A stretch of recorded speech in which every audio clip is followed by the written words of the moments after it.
আসসালামু আলাইকুম, স্বাগত জানাচ্ছি চ্যানেল আই সংবাদে। সংবাদ কক্ষে আপনাদের সাথে আছি আমি প্রিয়াঙ্কা। বিস্তারিত সংবাদে শুরুতেই জানিয়ে দিচ্ছি ফ্রেশ আটা ময়দা সুজি সংবাদ শিরোনামগুলো। সংবিধানে না থাকায় সংস্কার পরিষদ হবে না, সংসদে বললেন স্বরাষ্ট্রমন্ত্রী। রাষ্ট্রপতির ভাষণ বর্জন করলেও 50 ঘণ্টা আলোচনা যায় বিরোধী দল। হরমুজ প্রণালীতে নিরাপত্তায় অনেক দেশ যুদ্ধজাহাজ পাঠাবে, ট্রাম্পের দাবি। নকল শাহেদ ড্রোনে মধ্যপ্রাচ্যে হামলা চালিয়ে ইরানকে দোষী বানানোর অভিযোগ। দিনাজপুরের কাহারোল থেকে প্রধানমন্ত্রীর খাল খনন কর্মসূচি উদ্বোধন সোমবার। বাবার পথ ধরে গ্রামীণ অর্থনীতিকে সচল করার উদ্যোগ। ঈদ আনন্দ উদযাপনে নড়াইলে দুস্থদের পাশে ট্রাই ফাউন্ডেশন। উৎসবের আগে মানবিক কার্যক্রমে বিশিষ্টজনদের প্রশংসা। এবং ডাচ বাংলা ব্যাংক বাংলাদেশ পাকিস্তান তৃতীয় ওয়ানডেতে টস হেরে ব্যাটিংয়ে বাংলাদেশ। দু দলের জন্যই সিরিজ জেতার সুযোগ।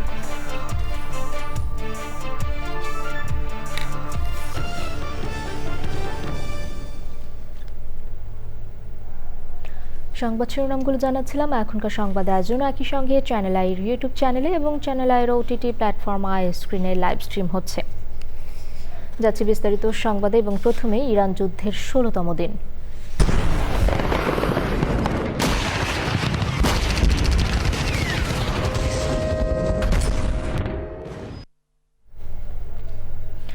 মার্কিন প্রেসিডেন্ট ডোনাল্ড ট্রাম্প বলেছেন, হরমুজ প্রণালী দিয়ে জাহাজ চলাচল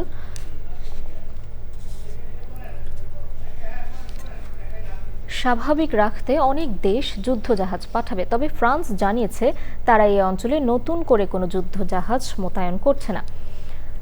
ইরানের ইসলামী বিপ্লবী গার্ড আইআরজিসি জানিয়েছে, ইসরায়েল ও মধ্যপ্রাচ্যে মার্কিন সামরিক ঘাঁটিগুলো লক্ষ্য করে তাদের অভিযানের 51তম ধাপ শুরু হয়েছে। ইরানের প্রধান তেল রপ্তানি কেন্দ্র খারুক দ্বীপে উপর্যুপরি হামলা চালিয়েছে যুক্তরাষ্ট্র। ইরান অভিযোগ করেছে যুক্তরাষ্ট্র ও ইসরায়েল শাহেদ ড্রোন নকল করে মধ্যপ্রাচ্যে হামলা চালাচ্ছে। সুদীপ্তা মাহমুদের রিপোর্ট। যুক্তরাষ্ট্র ইসরায়েলের সঙ্গে ইরানের পাল্টাপাল্টি হামলায় বারুদের গন্ধ পারস্য উপসাগর থেকে আরব সাগর পর্যন্ত। মার্কিন প্রেসিডেন্ট ডোনাল্ড ট্রাম্প ট্রুথ সোশ্যালে দাবি করেছেন, খারুক দ্বীপে সব ইরানি সামরিক স্থাপনা গুড়িয়ে দিয়েছে যুক্তরাষ্ট্র।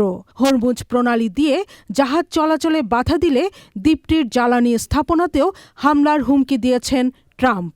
তিনি বলেছেন, হরমুজ প্রণালী খোলা রাখতে অনেক দেশ যুদ্ধজাহাজ পাঠাবে।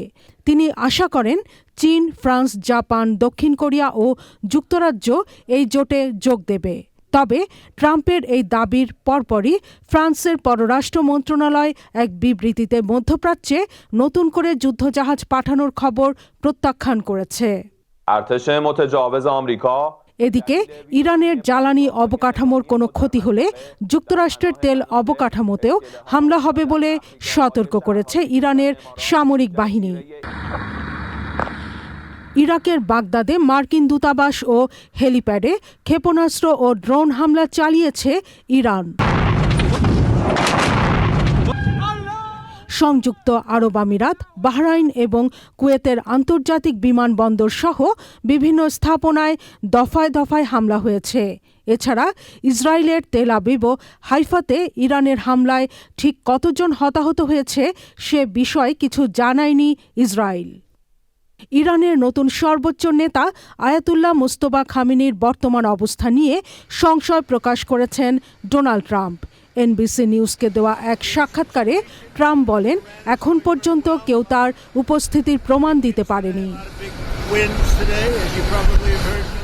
মধ্য ইরানের শিল্পনগরী ইস্পাহানে যুক্তরাষ্ট্র ও ইসরায়েলের যৌথ হামলায় 15 জন নিহত হয়েছে বলে জানিয়েছে ইরানি সংবাদ মাধ্যম। এ নিয়ে ইরানে মোট নিহতের সংখ্যা 1500 ছাড়িয়েছে। ইরান অভিযোগ করেছে, যুক্তরাষ্ট্র ও ইসরায়েল শাহেদ ড্রোন নকল করে মধ্যপ্রাচ্যে হামলা চালাচ্ছে। তেহরানের দাবি, মার্কিন ও ইসরায়েলি বাহিনী এই প্রযুক্তি ব্যবহার করে তুরস্ক, কুয়েত ও ইরাকের মতো বন্ধুত্বপূর্ণ দেশে হামলা চালাচ্ছে এবং দায় ইরানের ওপর চাপাচ্ছে।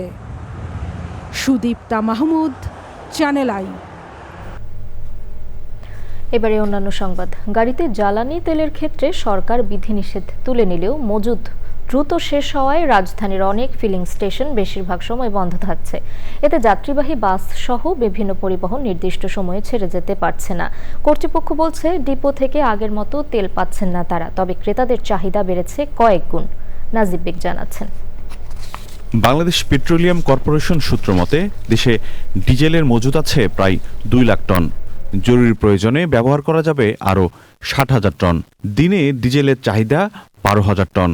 অকটেন ও পেট্রোলের মজুদ আছে 16,000 টন করে। দেশীয় উৎস থেকে প্রতিদিন 600 থেকে 700 টন করে পেট্রোল ও অকটেন যুক্ত হচ্ছে। দিনে পেট্রোল ও অকটেনের চাহিদা 1100 থেকে 1200 টন। অতিরিক্ত চাপ থাকায় পাম্পে দ্রুত ফুরিয়ে যাচ্ছে তেল। ডিপো থেকে তেল না পাওয়ায় শুক্রবার থেকে বন্ধ কল্যাণপুরের সাহিল ফিলিং স্টেশন। বেলা 11টায় একই কারণে বন্ধ দেখা যায় কল্যাণপুরের সোহরাব ফিলিং স্টেশন। শুক্রবার রাত্র 3টা হাওয়া ঢুকছে, এরপরে তার আমরা তেল পাই। এখন যে এক গাড়ি তেল পাইছে তো রাস্তা আসছে। সরকার তো বলতেছে যে কোনো লিমিট থাকবে না, কিন্তু আমরা ডিপো থেকেই তেল পাচ্ছি না, যার কারণে কোনো গাড়িতে ঠিকভাবে তেল দিতে পারতেছেন। বন্ধ পাম্পের সামনে লাইনে অপেক্ষা করছে বিভিন্ন যাত্রীবাহী বাস এবং নানা ধরনের পরিবহন। আমাদের আপডাউনে প্রায় 200 লিটার মতো তেল লাগিয়েছে গাড়িতে। আমরা সারাদিনে তেলই পাচ্ছি না কোথাও। যদি তেল থাকতো তাহলে তো সঠিকভাবে যাইতো আসতো গাড়িটা। আহানা আজ 2 দিন তেল পাইনি, পরশু দিনের তো এই পন্থী পাম্পে বলে তেল আছে, তা তেল দিচ্ছে না। আবার অনেক পাম্পে নেই, কসে ভাই তেল নেই। দুপুর 12টার পরেও বন্ধ ছিল কল্যাণপুরের খালেক পাম্প। একই চিত্র দেখা গেছে আসাদ গেটের এই পাম্পেও। আপনার সাভারের পরে বন্ধু, ঢাকা বন্ধ জেনে যে আপনি ওগুলো মানে যদি কিন্তু তেল নাই, সাভারের পরে যাওয়া আছে দেয় 2-3 ঘন্টা দেয় 20টা 30টা এরকম তেল দেয়, এর বেশি দেয় না। ডিউটি আছে, এখন যদি তেল না পাই তাহলে তো ডিউটি করা অসম্ভব হয়ে যাবে আর কি কথা। তেলের গাড়ি এলেই হুমড়ি খেয়ে পড়ছেন ক্রেতারা। বিজয় সরণির ট্রাস্ট ফিলিং স্টেশনে বরাবরের মতোই গাড়ির দীর্ঘ সারি ছিল। নাজিব বেগ, চ্যানেল আই, ঢাকা। জলাবদ্ধতা নিরসন, কৃষি উৎপাদন বৃদ্ধি এবং গ্রামীণ অর্থনীতিকে সচল করতে খাল খনন কর্মসূচিকে গুরুত্ব দিচ্ছে সরকার। স্বনির্ভর বাংলাদেশ গঠনের পরিকল্পনায় অংশ হিসেবে 1977 সালে রাষ্ট্রপতি জিয়াউর রহমান যে উদ্যোগ নিয়েছিলেন, সেই পথ ধরে নির্বাচনী প্রতিশ্রুতি অনুযায়ী এগিয়ে যাচ্ছেন তার ছেলে প্রধানমন্ত্রী তারেক রহমান। খাল খনন কর্মসূচি নিয়ে বিস্তারিত জানাচ্ছেন মিথিলা নাজনীন। 70-এর দশকের শেষ দিকে দেশের কৃষি ও গ্রামীণ অবকাঠামো উন্নয়নে খাল খননকে অগ্রাধিকার দিয়েছিলেন বিএনপির প্রতিষ্ঠাতা প্রয়াত রাষ্ট্রপতি জিয়াউর রহমান। তার উদ্যোগে দেশের বিভিন্ন অঞ্চলে খাল পুনঃখনন এবং নতুন খাল খননের মাধ্যমে সেচ ব্যবস্থা উন্নত হয়, কৃষিতে আসে গতি। পাশাপাশি বন্যা ও জলাবদ্ধতা মোকাবেলায়ও গুরুত্বপূর্ণ ভূমিকা রাখে এসব প্রকল্প। এটি জিয়া মডেল হিসেবেও সে সময় পরিচিতি পেয়েছিল। দীর্ঘ সময় পর আবারও সেই কর্মসূচিকে নতুন করে সামনে এনেছে বিএনপি সরকার। প্রধানমন্ত্রী তারেক রহমানের নির্দেশনায় দেশের বিভিন্ন জেলায় শুরু হতে যাচ্ছে খাল পুনঃখনন ও সংযোগ পুনরুদ্ধারের কাজ। I have a plan for the people of my country. For my country. Ziaur রহমানের শুরু করা সেই উন্নয়নের ধারাবাহিকতাকে সামনে রেখেই আগামী 16 মার্চ দিনাজপুরের কাহারোল উপজেলায় এই কর্মসূচির উদ্বোধন করতে যাচ্ছেন তারই পুত্র প্রধানমন্ত্রী তারেক রহমান। মিথিলা নাজনীন, চ্যানেল আই, ঢাকা। কৃষক কার্ড বিষয়ে সচিবালয়ে বৈঠক হয়েছে। সভাপতিত্ব করেন প্রধানমন্ত্রী তারেক রহমান। বৈঠকে ছিলেন কৃষিমন্ত্রী আমিনুর রশিদ ও প্রতিমন্ত্রী সুলতান সালাউদ্দিন টুকু। এছাড়া ছিলেন প্রধানমন্ত্রীর অর্থ ও পরিকল্পনা উপদেষ্টা রাশেদ আল মাহমুদ তিতুমির, ডাক, টেলিযোগ ও তথ্য প্রযুক্তি বিষয়ক উপদেষ্টা রেহান আসিফ আসাদ এবং স্থানীয় সরকার, সমবায় ও পল্লী উন্নয়ন মন্ত্রণালয়ের প্রতিমন্ত্রী মীর শাহে আলম ও আরও অনেকে। 14 এপ্রিল পহেলা বৈশাখে কৃষক কার্ড বিতরণ কর্মসূচি আনুষ্ঠানিক উদ্বোধন করবেন প্রধানমন্ত্রী তারেক রহমান।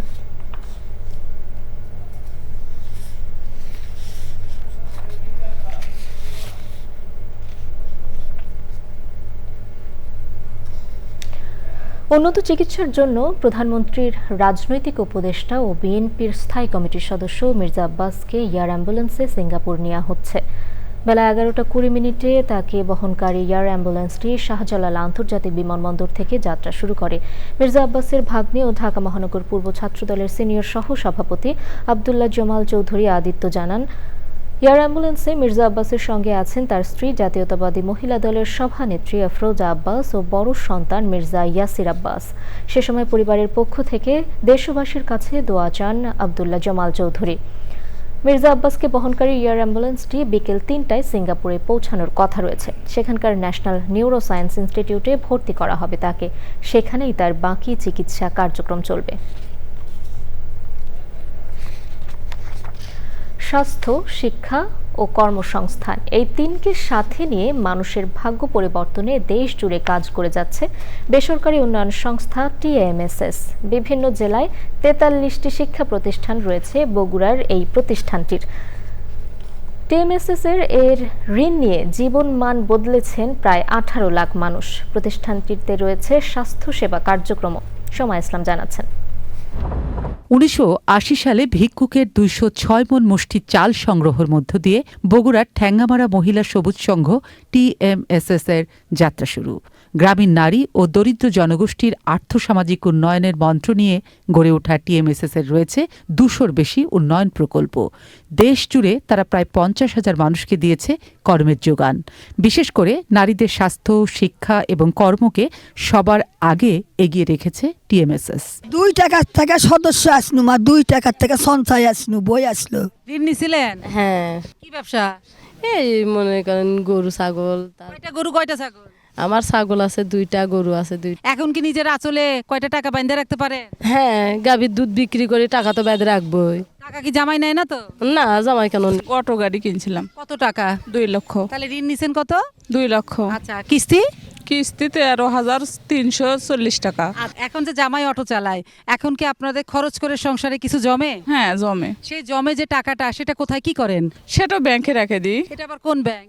এই যে এখানেও ডিপিএস খোলা যায় প্রতি মাসে, যেমন ধরেন 500 হোক, 1000 হোক, থোয়া যায়, সঞ্চয় থোয়া যায়। বাড়ির উঠোনে স্বাস্থ্যসেবা পৌঁছে দিতে কাজ করছে TMSS। আমাদের 60 টাকার বিনিময়ে একটা কার্ড আমরা দিই, হেলথ কার্ড।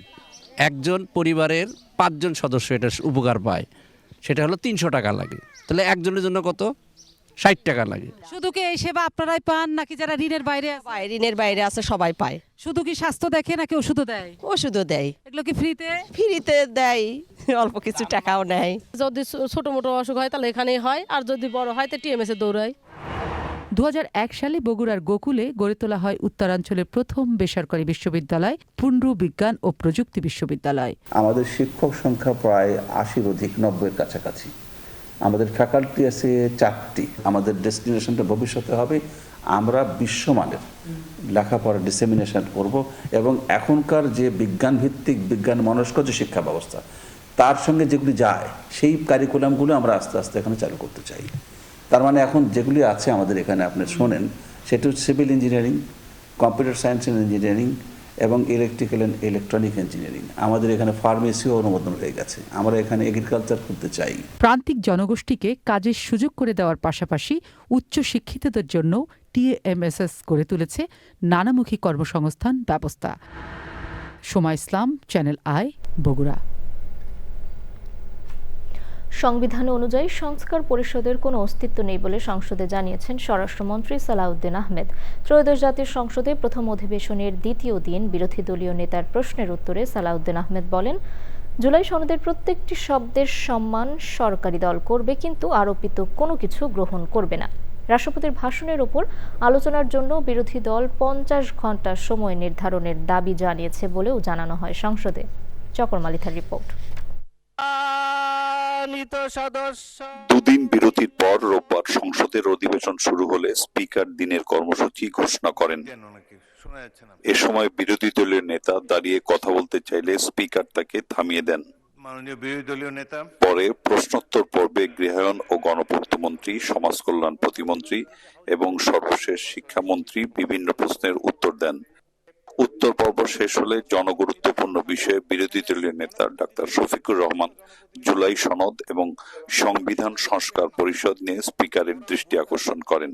সংসদ নির্বাচনের ফল ঘোষিত হওয়ার 30 পঞ্জিকা দিবসের মধ্যে যে পদ্ধতিতে জাতীয় সংসদের প্রথম অধিবেশন আহ্বান করা হইবে অনুরূপ পদ্ধতিতে পরিষদের প্রথম অধিবেশন আহ্বান করা হইবে। আমার বিষয়টা এখানেই কনসার্নের। আজকে 30তম পঞ্জিকা দিবস, কিন্তু এর মধ্যে এই অধিবেশন আহ্বান করা হয়নি। স্পিকার সরকারি দলের পক্ষে এ বিষয়ে মতামত চাইলে স্বরাষ্ট্রমন্ত্রী বিরোধী দলীয় নেতার প্রশ্নের উত্তর দেন। যে আর্টিকেল 72 অনুসারে সংবিধান সংস্কার পরিষদের যেখানে অস্তিত্ব না থাকায় প্রধানমন্ত্রীও সেটা পরামর্শ দিতে পারেন না রাষ্ট্রপতিকে, রাষ্ট্রপতিও সেই অধিবেশন আহ্বান করতে পারেন না, বিধায় সে করেননি। তা এখন যদি তাদের প্রশ্ন অনুসারে এই আদেশটা যদি বৈধ হয়, রাষ্ট্রপতি যে আদেশটা জারি করেছেন সেটা যদি সাংবিধানিক হয়, সেটা আমরা এখানে আলোচনা করতে পারি। ইদানিং একটা আলোচিত বিষয় হয়েছে, জুডিশিয়ারিতে সেটা আপিল হয়েছে, রিট হয়েছে, এই সংবিধান সংস্কার বাস্তবায়ন আদেশ এইটা এবং গণভোটের সার্টেন পোর্শন কেন আনকনস্টিটিউশনাল ডিক্লেয়ার করা হবে না, সেই মর্মে রুলও জারি করা হয়েছে শুনলাম। এখানে হয়তো জুডিশিয়ারির মতামত দিবে, বাট জুডিশিয়ারির মতামত এই সোভারেইন পার্লামেন্টের উপরে কখনো বাইন্ডিং না। কিন্তু এই সোভারেইন পার্লামেন্ট কখনো আবার এমন কোনো আইন প্রণয়ন করতে পারে না যেটা জুডিশিয়ারিতে যে চ্যালেঞ্জড হয়ে নাল অ্যান্ড ভয়েড হয়ে যাবে, আল্টারভায়ার্স টু দি কনস্টিটিউশন হয়ে যাবে। এরপর আইনমন্ত্রী সংসদে উত্থাপিত 133টি অধ্যাদেশ যাচাই বাছাইয়ের জন্য বিশেষ কমিটিতে প্রেরণের জন্য সংসদের দৃষ্টি আকর্ষণ করলে স্পিকার বিষয়টি গণভোটে দেন। সংসদের শব্দযন্ত্রের ত্রুটি নিয়ে কথা বলেন বিরোধী দলীয় সংসদ সদস্য শাহজাহান চৌধুরী। রাষ্ট্রপতির ভাষণের উপর ধন্যবাদ জ্ঞাপন করে বক্তব্য রাখেন সরকার দলীয় সংসদ সদস্য মনিরুল হক চৌধুরী। নামাজের বিরতির পর সংসদের অধিবেশন আবার শুরু হয়। চকর মালিথা, চ্যানেল আই, ঢাকা। প্রায় 2 যুগ ধরে আর্তমানবতার সেবায় কাজ করছে ট্রাই ফাউন্ডেশন। তারই ধারাবাহিকতায় এবারও নড়াইলের দুস্থ, প্রতিবন্ধী ও কর্মহীন মানুষের সঙ্গে ঈদ উদযাপনে উপহার সামগ্রী তুলে দিয়েছে ট্রাই ফাউন্ডেশন। ঈদ সামনে রেখে নিত্য প্রয়োজনীয় খাদ্য সামগ্রী পেয়ে খুশি সুবিধাবঞ্চিতরা। মানবিক এই সংগঠনটির এমন কার্যক্রমের প্রশংসা করেছেন প্রশাসন সহ বিশিষ্টজনেরা। বিস্তারিত নন্দিতা বসের রিপোর্টে। বর্তমান বাজারে দ্রব্যমূল্যের ঊর্ধ্বগতির কারণে চাল কিনতে গেলে তেল নুন কেনার সামর্থ্য হারাতে হয় সাধারণ মানুষের। এমন দুঃসময়ে আসন্ন ঈদ উল ফিতর উপলক্ষে নড়াইলের সুবিধা বঞ্চিত ও দুস্থ মানুষের মাঝে ট্রাই ফাউন্ডেশনের সহযোগিতায় চাল, ডাল, চিনি, আলু, লবণ, দুধ, সেমাই বিতরণ করা হয়। এইসব খাদ্য সামগ্রী ঈদ উপহার হিসেবে পেয়ে হাসি ফুটিয়েছে তাদের মুখে। রমজান মাসে সবাইরে খাদ্য খাবার দিচ্ছে, এক সপ্তাহ ভালোভাবে তাদের চলবে। ট্রাই সামগ্রীরা পাতে আমাদের এদের ভিতরে অনেকের অনেক উপকার হয়েছে, তারা ভাষায় বলতে পারতেছে না। আমরা গরিব মানুষ, আমাদের অনেক উপকার হচ্ছে এইগুলো পাইয়ে। সবাই একটু যদি আসে এগিয়ে আসে তাহলে আমাদের পক্ষে একটু ভালো হয় গরিব মানুষ। অনাহারে অধ্যহারে থাকা এসব মানুষের ঈদ পালনে এমন মানবিক সহায়তায় কৃতজ্ঞতা প্রকাশ করেন সমাজের বিশিষ্টজনেরা। রমজান উপলক্ষে ঈদের খুশি ভাগাভাগির উদ্দেশ্যে ট্রাই ফাউন্ডেশন নড়াইল যারা বঞ্চিত জন এবং সমাজের প্রান্তিক পর্যায়ের ব্যক্তি যারা, তাদের মধ্যে খাদ্য সামগ্রী সহ উপহার সামগ্রী বিতরণের এই কার্যক্রমকে আমি সাধুবাদ জানাই। দুর্যোগের সময় খাদ্য সামগ্রী আর তীব্র শীতে কম্বল নিয়ে অসহায় মানুষের পাশে যেমন এগিয়ে আসে ট্রাই ফাউন্ডেশন, তেমনি ঈদের আনন্দ ভাগাভাগি করতে সুবিধাবঞ্চিত মানুষের মাঝে খাদ্য সামগ্রী বিতরণ করায় কৃতজ্ঞতা জানানোর পাশাপাশি অন্যান্য মানবিক সংগঠনগুলোকে এগিয়ে আসার আহ্বান জানান রাজনৈতিক ব্যক্তিত্বরা। প্রত্যেকেই যদি আমরা এগিয়ে আসি তাহলে আমার মনে হয় ঈদ উদযাপন এবং ঈদের আনন্দটা আরও মধুময়ভাবে আমরা উদযাপন করতে পারবো। যাদের এই ধরনের সহযোগিতা করার সমর্থন আছে তাদের সকলেরই উচিত এই সমস্ত কার্যক্রমে অংশগ্রহণ করা। সাধারণ মানুষের খাদ্য সংকট লাঘবে ট্রাই ফাউন্ডেশনের সহায়তার এই ধারা অব্যাহত থাকবে এমনটি আশা প্রকাশ করেন সাধারণ মানুষ ও বিশিষ্টজনেরা। নন্দিতা বোস, চ্যানেল আই, নড়াইল। সাধারণ ভোক্তাদের কাছে জ্বালানি তেল বিক্রি এবং ফিলিং স্টেশনে তেল দেওয়ার সীমা তুলে নেওয়া হয়েছে। এখন থেকে ভোক্তারা প্রয়োজন মতো জ্বালানি তেল নিতে পারবেন। বিদ্যুৎ, জ্বালানি ও খনিজ সম্পদ প্রতিমন্ত্রী আনিন্দ ইসলাম অমিত জানিয়েছেন ৩ কারণে এই বিধিনিষেধ তুলে নেওয়া হয়েছে। ঈদযাত্রা সফল করা, কৃষি সেচ নির্বিঘ্ন করা এবং কয়েকটি তেলের জাহাজ চট্টগ্রামে পৌঁছেছে বলে এই সিদ্ধান্ত নেওয়া হয়েছে। প্রতিমন্ত্রী বলেন, অর্থনীতি যতদিন এই চাপ সহ্য করতে পারবে ততদিন দাম বাড়ানো হবে না। বড় মৌসুম পর্যন্ত যাতে কোনো ঘাটতি না হয় সেজন্য সর্বোচ্চ উদ্যোগ নেওয়া হয়েছে জানিয়ে তিনি বলেন, প্রতিবেশী রাষ্ট্রগুলোর সাথেও আলোচনা চলছে। রাশিয়ার তেল অন্য দেশের মাধ্যমে আনা যায় কিনা তা নিয়ে আলোচনা হচ্ছে।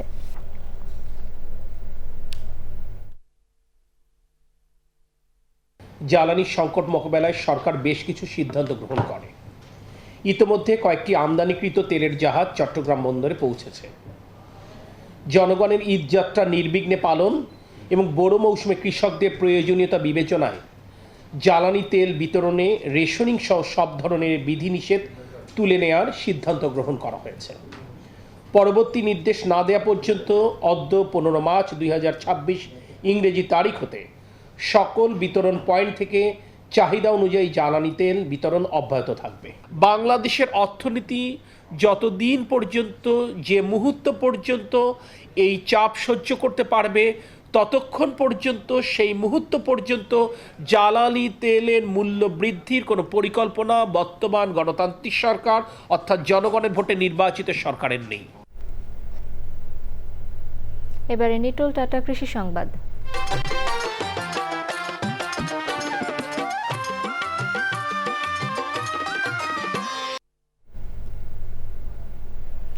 উত্তরের শস্য ভাণ্ডার দিনাজপুরে শিম চাষ বেশ জনপ্রিয় হয়ে উঠেছে। বাণিজ্যিকভাবে শিম চাষ করে অনেক কৃষকের ভাগ্যের চাকা ঘুরেছে। কৃষি বিভাগের সার্বক্ষণিক তত্ত্বাবধানে চলতি মৌসুমেও জেলায় শিমের ভালো ফলন হয়েছে। এবার প্রকৃতি সংবাদ।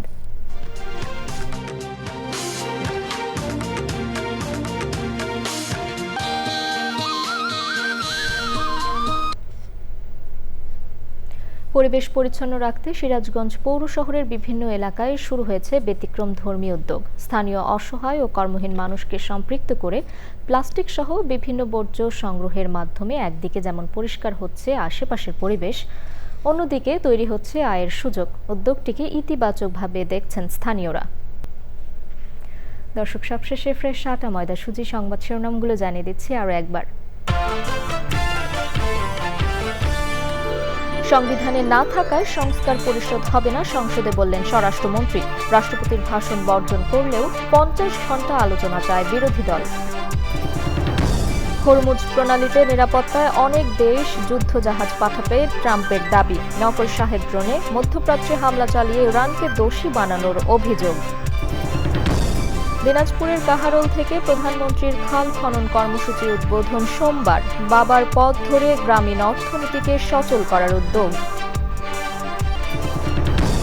ঈদ আনন্দ উদযাপনে নড়াইলে দুস্থদের পাশে ট্রাই ফাউন্ডেশন। উৎসবের আগে মানবিক কার্যক্রমে বিশিষ্টজনদের প্রশংসা। এবং ডাচ বাংলা ব্যাংক বাংলাদেশ পাকিস্তান তৃতীয় ওয়ানডেতে টস হেরে ব্যাটিংয়ে বাংলাদেশ, দু দলের জন্যই সিরিজ জেতার সুযোগ।